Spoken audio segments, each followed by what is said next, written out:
The Process, a podcast about creativity and experimental music. In the world of experimental music, outcomes and accolades for creators can be uncertain and at times seem far and few between. Therefore, creators and practitioners of experimental music must embrace the one thing they will always have complete control over: the process.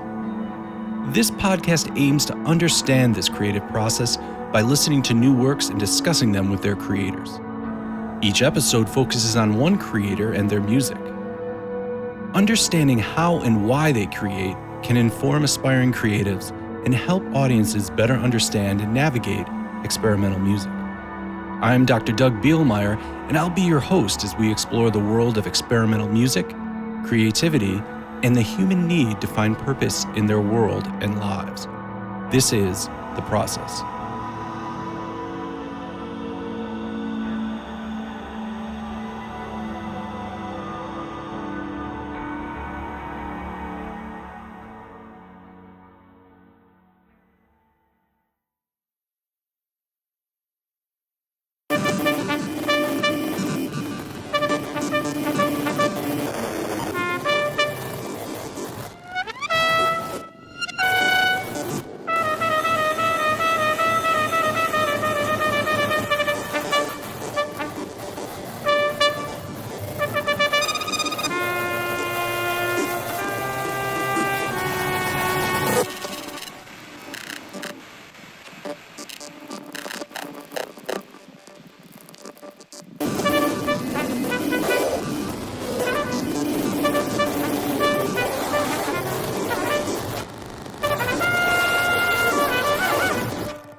I had a portrait concert a couple weeks ago here in Syracuse. And so I've been looking back at the music I've written over the last 5 or 6 years. And then kind of that got me reflecting on sort of my journey as a musician on the whole. And the truth of it is that, like, I just love sound. I've always really loved sound, making sound. I've always really loved music.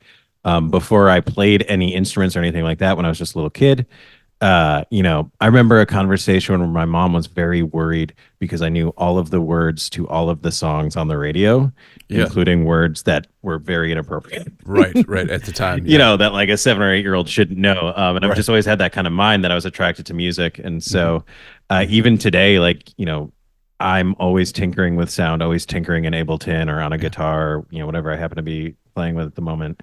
So when you say sound, do you mean like musical? Do you mean like musical sound, or do you just mean like a train goes by, or you hear a car brake and that inspires you, or is it, like you said, is it lyrics on a song on the radio, or is it everywhere in between?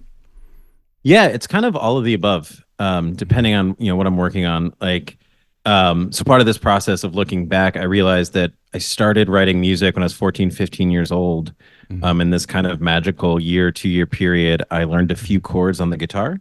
Right. And then bought my first guitar and started writing songs on it almost as soon as I could string a couple of chords together. Right. And then started recording those songs. So kind of all at once, this idea of like learning what an instrument can do, then recording that, and writing a song with it, recording it, and then learning what the software can do, and kind of just constantly tinkering and experimenting is sort of like core to how I have always made music. And that's so interesting. now You said you recorded it. So was that, how were you recording it? Were you using a DAW or? Yeah, I taught myself Cakewalk way back when. Yeah. Wow. So what year was this around? We don't have to like show how old we are here. This would have been 2002, 2003. Okay. Something like that. I'm a little bit older, so in the 90s, I was using like a boombox and a tape recorder to do some of these early on recordings. But you had the benefit of computer technology of the 2000s. Yeah, the gateway computer that existed. Oh, the gateway. I had like those pencil mics. I call it like the Bob Barker microphone thing that he has. Yeah. I had one of those that came with the gateway computer that like my parents bought. They did. It was like a white mic and it plugged in. Yeah. And so I would just like put that in front of my guitar and go. Or put that in front of the amp and go. And so I taught myself Cakewalk and then eventually like Cubase, and then Pro Tool. Kind of made my way through the various softwares. Right. Yes. It's a downward in terms spiral. of And now I teach a class on it. I don't really know what happened. Like life happens. Yes. But yeah, in terms of like being inspired by sound, like it's always whether I'm starting with electronics, starting with sampling a sound. I'm working on a piece right now where it's very much like sampling like old television commercials and these really nostalgic samples. Or whether it's like the piece that we're going to talk about, Convenient Bits, that is very much exploring this glitchy sound world. Or a piece I wrote earlier this year for saxophone and electronics that really started with exploring the multiphonics on a saxophone. I was working with a saxophonist who was really into multiphonics. And so I start with one of the, with a sound, and then kind of start building or creating from that place. Yeah. And then it sounds like the natural tool that you use is a computer. Is that you're going to the computer once you have these ideas, or are you still like going back to the guitar and working ideas out there, or a piano, or Yeah, I think so. I got into a rut where I was doing a lot that started with electronics first. And so now I'm trying to balance it out. I think that's like an electroacoustic habit you can fall into, where like I'm playing with sound on my computer, and therefore this piece starts with that sound that I was playing with on my computer. Right. Yeah. So I've been trying to balance that out in my own writing as of late.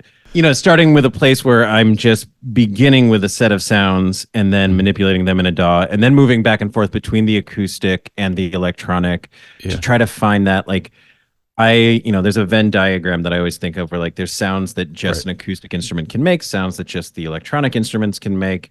And then I love existing in between where there's that tension. And then there's that organic relationship, like one can't exist without the other. They're very much kind of a unit. And so for me that's where the magic is in some of those electroacoustic pieces, where there's this uncertainty. You're like, wait, what's happening? Like, wait, is this the trumpet now? Is this the fixed part? Like, what's going on? And then what's making what sound? And sometimes it's revealed, sometimes it's obscured. Yeah, and I've been incorporating more and more live processing into what I do. And so now it's become, is it fixed? Is it live processing? Is it the trumpet in the piece that we're hearing? It's kind of all of the above, creating this sound world. So I'll jump back and forth between the acoustic instruments, and I actually still sketch on paper, like even as I'm doing like all the electronic stuff, to not lock myself in. Are there bars on this, like lines and staves on this paper, or is it like a schematic, a drawing kind of? There are stabs. It's like traditional notation. Great. So like what I like about paper is that you're not locked into the bar lines yet, and you're not locked into the rhythms yet, and you're still just kind of like experimenting with. I call it, when I'm working with my students, like the sandbox time. When you're just like, you're a little kid in the sandbox and you're figuring out what it can do, and you're just flinging sand into the air.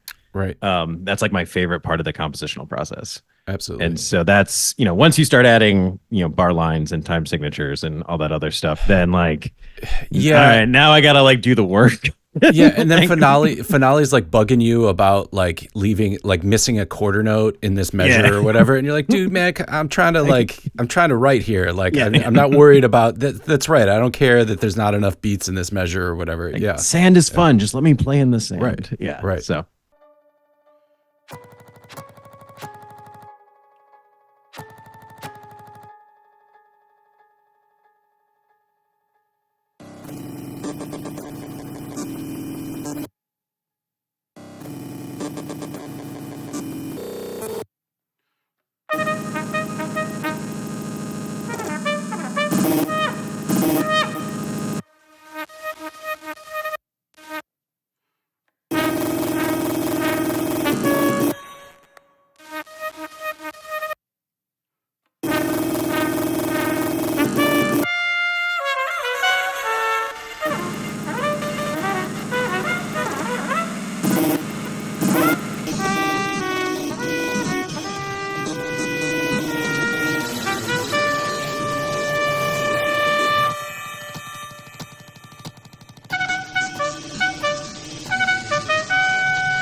The title comes from a 1929 Boston Post review of a Henry Cowell concert, or a piece that featured a Henry Cowell, a concert that featured a Henry Cowell piece, in which, I'm just going to read it here, in which the reviewer Warren Story Smith said, many of this, and this is a quote, many of the sounds which Mr. Cowell achieved last evening might be duplicated with a tack hammer and any convenient bit of unupholstered furniture. It was sort of like you took that as sort of a challenge to be like, can I create a piece that would inspire this? But you also talked about, which I think is kind of interesting, this idea of, beauty in extremes. I was talking about this with a guitarist friend of mine yesterday that, like I love tonal music. I started off as a songwriter. I still write folk songs and play like bar gigs and things like that. But when I think about kind of composing or working in this medium, the electroacoustic medium, like I'm really always trying to stretch my own boundaries as a composer. Oftentimes boundaries of the performer or, what the instrument itself can do. Finding those, extreme, I think is a problematic word, but just, what's idiomatically possible, what is unique to that instrument, oftentimes what's unique to that player, and then pushing my own boundaries as a composer and kind of where can I take it? Well, even just this idea that usually when things are high in pitch, they're loud. And there was many instances where the trumpet is playing a very high, fast passage, but rather quietly. So it's kind of that sort of extreme of like, even the norms of like when something's high, it's loud, or when something's quiet, it's soft. Yeah. And I mean, Andy's just great. So one, it's really great to work with. But that helps. Right? Yeah. But, I really struggled with this piece for a while because this one started as the glitch sounds. So the opening sound that you hear in the piece, I mean, you hear it with the trumpet doing that like repeated D note, but the actual glitch electronic sound that's behind there, I had that as a file on my computer. I don't honestly remember where it came from. Right. It was just it literally was a file labeled 5-minute glitch.wave. Right. And that I had made at one point late at night. You just had made it in some kind of inspiration and just had it there. And talk a little bit about the idea of amplifying the trumpet and live processing, because you were kind of talking about that Venn diagram earlier of how we kind of overlap sort of the fixed part with the instrumental parts. Yeah, it comes from, I have to tell this to my music technology students that I teach, that I think about sound like a guitar player, like an electric guitar player. It is a signal, and then there are a chain of effects that it can go through.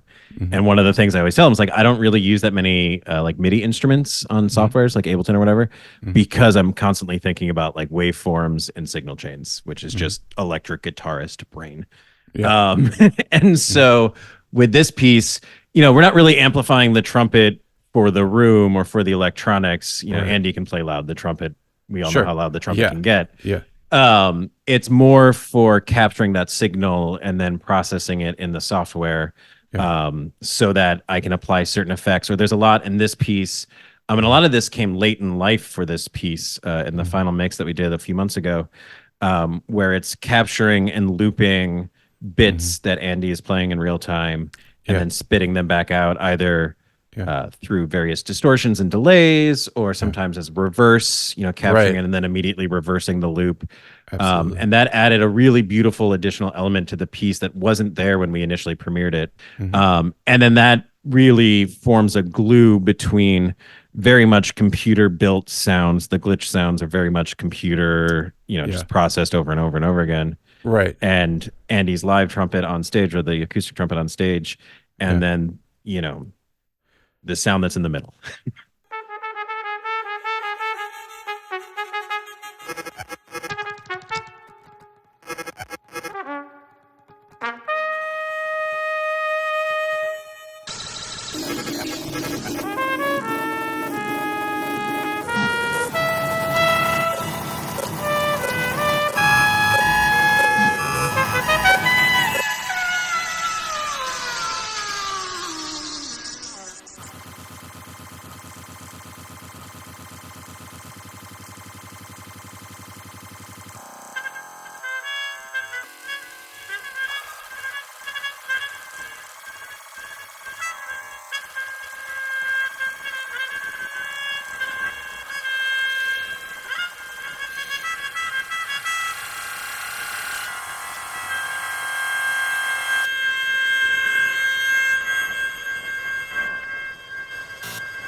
What do you think the role of reviewers or professional reviewers, like what do you think their role is in new music?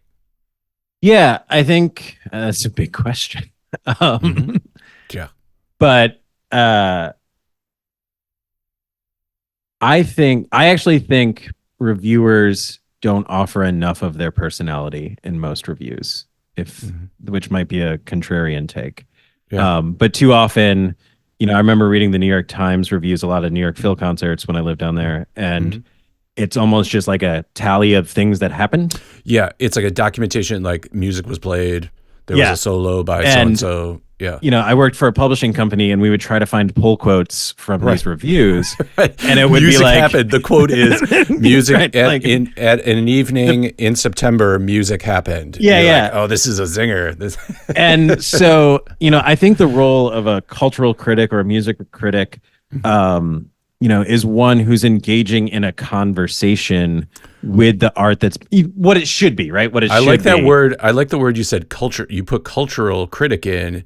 But what if the critic is not part of the culture in which, so if they're not into new music or electroacoustic music, then they're the cultural critic for a community they're not a part of?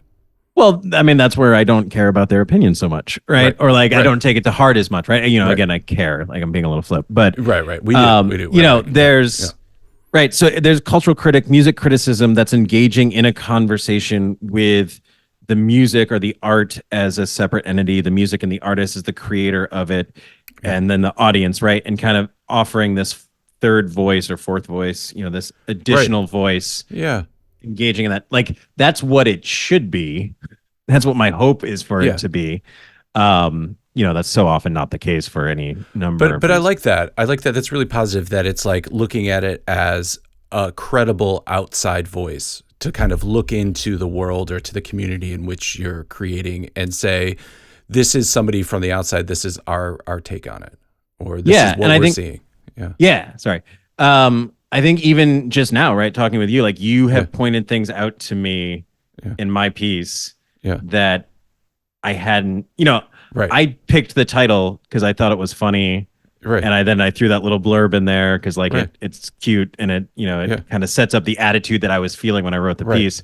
It's like a challenge. Yeah. But in terms of like engaging, this piece as a means of engaging with, criticism as an idea is not something I intended. And yet here we are having this fascinating conversation about it that I'm like going to go take with me and think about while I make lunch later. Right. Yeah. And so like that as a, microcosmic example of what criticism at its best can do, I think is really cool and fun and exciting. Right. Yeah. But even in 1929, you kind of wonder if it was not the what was his three last names? William Story Smith, I think. Yeah, William Story Smith. Warren Story Smith, sorry. Yeah, Warren. He wasn't just giving us, Henry Cowell played the piano or, and this happened. He wasn't documenting. He gave us his opinion. And I think it was made to, like you said, be sardonical or to, basically, instead of just saying it's not good, he was kind of attacking the piece or maybe Henry Cowell or, But that's like, I don't know. I find that fun. And and this is a little bit part of my personality, a little bit, my wife is a nurse. And so she has she saves lives at her job. Right. And I tell people the cello doesn't go that low. And it's just two different jobs in two different worlds, right? Right. And so, this is fun, man. Music is fun. This whole thing is fun. So I think if we all take ourselves 10% less seriously, then that cultural conversation becomes way more fun. Because I had a lot of fun writing this piece. I know I texted Andy about it before we did the interview to see if he had anything to say. Yeah. And he said, Chris is a very nice boy. And I was like, how about anything else? And he was like, it's a very challenging piece to play, but challenging in a fun way. Right. And, some audiences, some audience members might like it. Some might not like it. He does the piece on solo recitals with trumpet and various electronic things. I think it's by far the noisiest thing, or like, aggressive thing. So like some people are going to be attracted to that and some people aren't. And like, that's cool. Like that's awesome. Right. And it's one of the things that I really love about my appreciation class that I teach, where I'm it's a lot of people who've never experienced classical music in their life. And I'm just like, all right, it's Stravinsky time. Like, all right, what is this? Yeah. Or, I do a series of lessons where I talk about punk rock and we look at like Riot Girl music, Riot Girl era of punk rock. And we also look at like, how can you be punk if you're signed to a major label, and like, what are the aesthetics of punk? Or and then we talk reverb. Right. Yeah. And then we talk about Shostakovich 9 and how he's using that to like, my argument in the class is like, that's the greatest punk rock song of all time, because he's standing up to Stalin, right? And here's all the interesting ways he's standing up to Stalin. Right. And so like, I don't know, that cultural conversation is super fun to me. And so, and that comes from a place where we all let down our guard just a little bit, just enough that we can start communicating and engaging with each other. Absolutely. Well, Chris, this has been fantastic. This is fun. It's been great learning about your piece, learning about sort of your philosophies on music, and then taking a stab at criticism.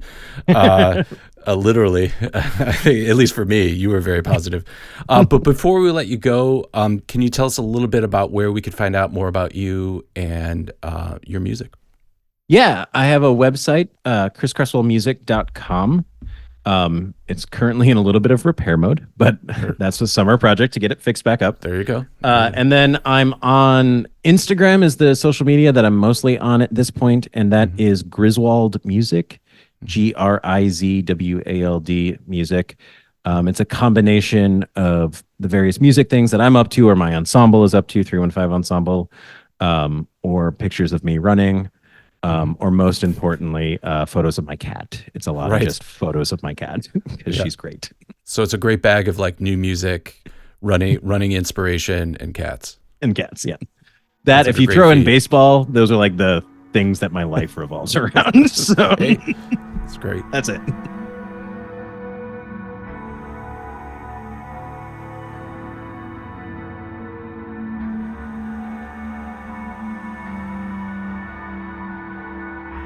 Thanks to Chris for sharing his time and music with us. And as always, if you like this episode, please check out other episodes in the series and like, subscribe, or leave a comment on your preferred podcasting app. I'm Dr. Doug Bielmeyer, and this has been The Process.